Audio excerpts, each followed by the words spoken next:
चलिए एक अनोखी कहानी की शुरुआत करते हैं। ये बहुत पुरानी बात है कि एक राजा था जिसके 4 बेटे थे। उसने उनको कह रखा था कि वे दिन रात उसके राज्य में पहरा दें और देखें कि उसके राज्य में कोई दुखी तो नहीं है, किसी को किसी चीज की जरूरत तो नहीं है।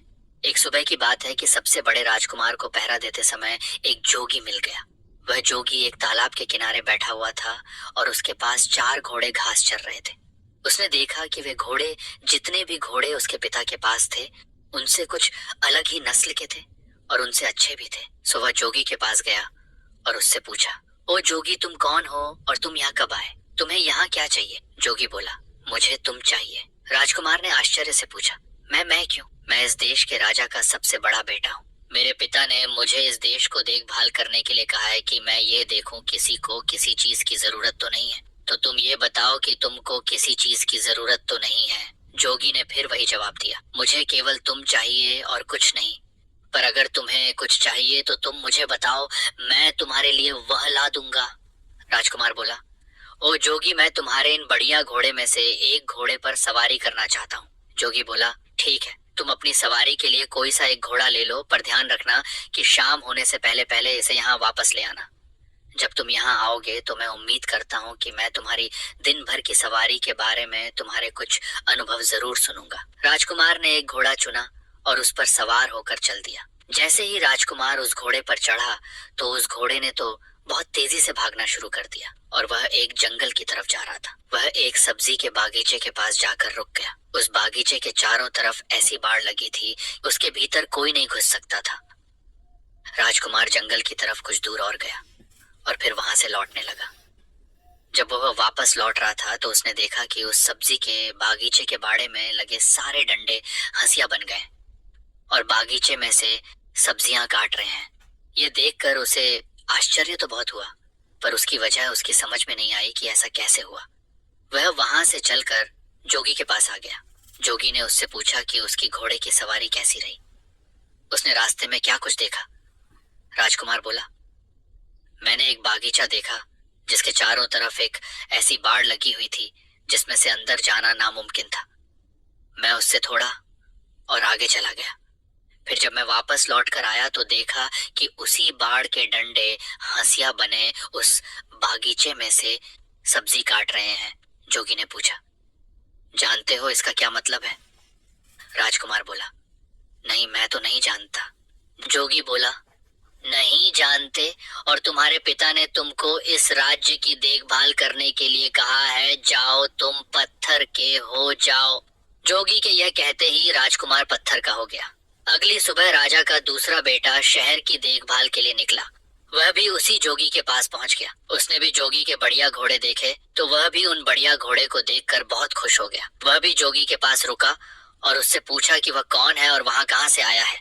जोगी बोला, मैं यहाँ इस देश में कुछ दिनों से घूम रहा हूँ। ये चारों घोड़े मेरे हैं। क्या तुम इनमें से किसी एक घोड़े की सवारी करना चाहोगे? कल राजा का सबसे बड़ा बेटा यहाँ आया था। उसने इनमें से एक घोड़े की सवारी करनी चाहिए। मैंने उसको किसी भी घोड़े को चुनने और उसकी सवारी की इजाजत दे दी, पर जब सवारी करके वह वापस आया तो जो कुछ उसने रास्ते में देखा था वह उसका मतलब मुझे समझा न सका, तो मैंने उसको पत्थर का बना दिया। राजकुमार बोला, अच्छा, मगर उसने ऐसा क्या देखा जिसे वह तुम्हें समझा नहीं सका?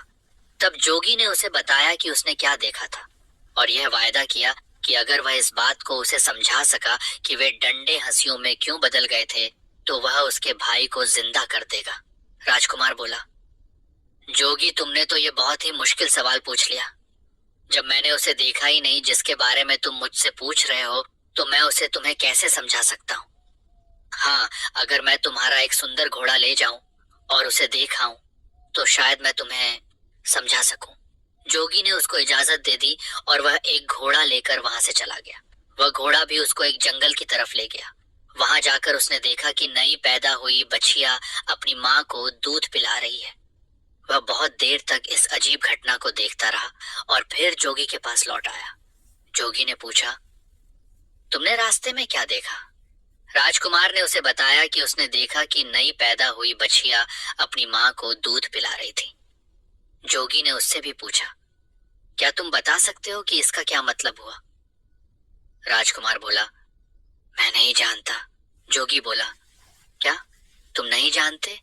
राजकुमार उसके इस सवाल का जवाब नहीं दे पाया क्योंकि इससे पहले ही वह पत्थर का बन चुका था। राजकुमार शहर की देखभाल के लिए निकला और वह भी जोगी के पास आया। उसने भी उसके घोड़े देखे। वह भी उसके घोड़े देखकर आश्चर्यचकित रह गया। उसने उससे पूछा कि वह कौन था और उसको इतने सुंदर घोड़े कहां से मिले।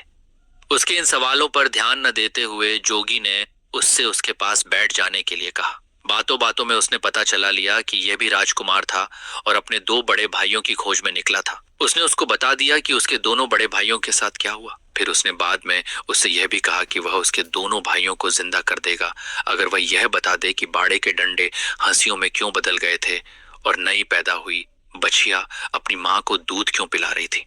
राजकुमार बोला, बहुत बहुत धन्यवाद। अगर आप मुझे अपना एक घोड़ा दे दें तो मैं इन अजीब चीजों को देखकर आ सकता हूँ और तब शायद आपको समझा सकूं। जोगी बोला, हाँ हाँ, क्यों नहीं। तुम इनमें से कोई सा घोड़ा ले लो, मगर ध्यान रखना कि शाम होने से पहले ही यहाँ वापस आ जाना। राजकुमार ने उन घोड़े में से एक घोड़ा लिया और उस पर सवार होकर चल दिया। वह घोड़ा भी उसको जंगल की तरफ ले गया, जहां उसने देखा कि एक आदमी अपनी पीठ पर लकड़ियां और लादे लिए जा रहा है। वह केवल उन्हीं लकड़ियों से संतुष्ट नहीं है जो उसने इकट्ठी कर ली हैं, बल्कि वह रास्ते में पड़ी और भी लकड़ियां उठाता जा रहा है। राजकुमार ने सोचा, इसका क्या मतलब हो सकता है। जब मैं जोगी के पास पहुंचूंगा तो मैं जोगी को इसका क्या मतलब बताऊंगा। अफसोस ये राजकुमार भी इस घटना का मतलब समझाने में नाकामयाब रहा और जोगी ने इसको भी पत्थर में बदल दिया।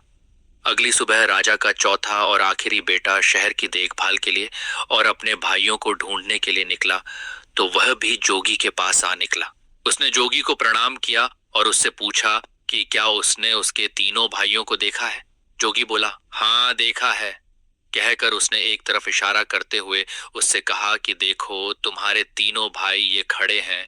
मैंने ही उनको पत्थरों में बदल दिया है क्योंकि उन्होंने पास के जंगल में जो कुछ देखा था वे उनको मुझे समझा नहीं सके, पर मैं उनको जिंदा कर सकता हूँ अगर तुम मुझे उन सब का मतलब समझा दो तो। इसके बाद उसने उन राजकुमारों द्वारा देखे हुए तीनों घटना उसको बता दिए। राजकुमार बोला, अगर आप मुझे अपना एक घोड़े सवारी के लिए दे दें तो शायद मैं उनका मतलब बता सकूं। मैं खुद उस जंगल में जाकर उनको देखना चाहता हूँ।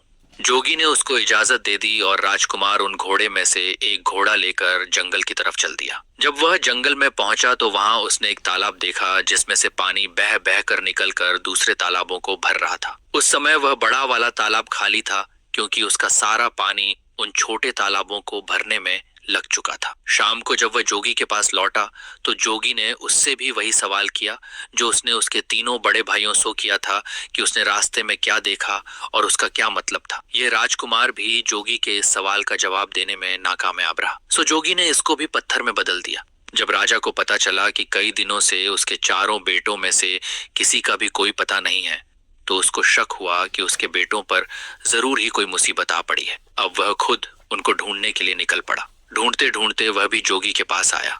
उसने भी जोगी से पूछा, जोगी जी, क्या आपने मेरे चारों बेटों को कहीं देखा है? जोगी ने एक तरफ खड़े चार पत्थर के खंभों की तरफ इशारा कर दिया। राजा यह देखकर सकते में आ गया। उसके मुंह से निकला, कहीं आपका यह मतलब तो नहीं कि वे पत्थर में बदल गए? जोगी बोला, हाँ ये ही है वे। मैंने ही उनको पत्थरों में बदल दिया है क्योंकि वे मुझे जंगल में देखे हुए कुछ घटनाओं के मतलब नहीं समझा सके। फिर भी मैं उनको जिंदा कर सकता हूँ अगर तुम उनका मतलब मुझे समझा दो तो। अगर तुम्हें चाहिए तो तुम मेरा एक घोड़ा लेकर जंगल जा सकते हो। राजा बोला, नहीं धन्यवाद, इसकी कोई जरूरत नहीं है। पर अगर आप मुझे ये बता सकें कि उन्होंने क्या देखा जिसको वे आपको नहीं समझा सके, तो शायद मैं उनको आपको समझाने की कोशिश कर सकूं। तब जोगी बोला, राजन, तुम्हारे सबसे बड़े बेटे ने जंगल में एक सब्जी का बागीचा देखा जिसके चारों तरफ ऐसी बाड़ लगी थी जिसको पार कर उसके अंदर जाना नामुमकिन था। पर जब वह वहां से लौटा तो उसने देखा कि उस बाड़ के डंडे हंसिए बनकर उस बागीचे की सब्जी काट रहे हैं। इसका क्या मतलब है? राजा बोला, ये एक ऐसे आदमी की तस्वीर है जिसके पास कुछ पैसा सुरक्षा के लिए रखा गया हो, और जब उस पैसे का मालिक अपना पैसा उससे वापस मांगने आया हो तो उस आदमी ने उसके पैसे को या तो कहीं छिपा दिया हो या फिर उसे खर्च कर दिया हो, जिससे कि उस पैसे के मालिक को उसका पैसा न मिल पा रहा हो। जैसे ही राजा ने अपना वाक्य पूरा किया कि उसका बड़ा बेटा उसके सामने खड़ा हो गया। जोगी ने अपना दूसरा सवाल किया, तुम्हारे दूसरे बेटे ने एक नई पैदा हुई बछिया को अपनी माँ को दूध पिलाते देखा, इसका क्या मतलब है? राजा बोला, बड़ी अजीब सी बात है कि उसको ये देखकर किसी एक ऐसी स्त्री की याद नहीं आई जो अपनी बेटी की कमाई पर जिंदा रहती हो। राजा के ये कहते ही उसका दूसरा बेटा भी जिंदा होकर उसके सामने आ खड़ा हुआ। तब जोगी ने अपना तीसरा सवाल पूछा, राजन, तुम्हारे तीसरे बेटे ने एक ऐसा आदमी देखा जो अपनी पीठ पर लकड़ियां लादे ले जा रहा था। वह अपने उस ढेर से संतुष्ट नहीं था और रास्ते में उसको और जो लकड़ियां मिलती जा रही थीं, वह उनको भी उठाता जा रहा था। इसका क्या मतलब है? राजा बोला,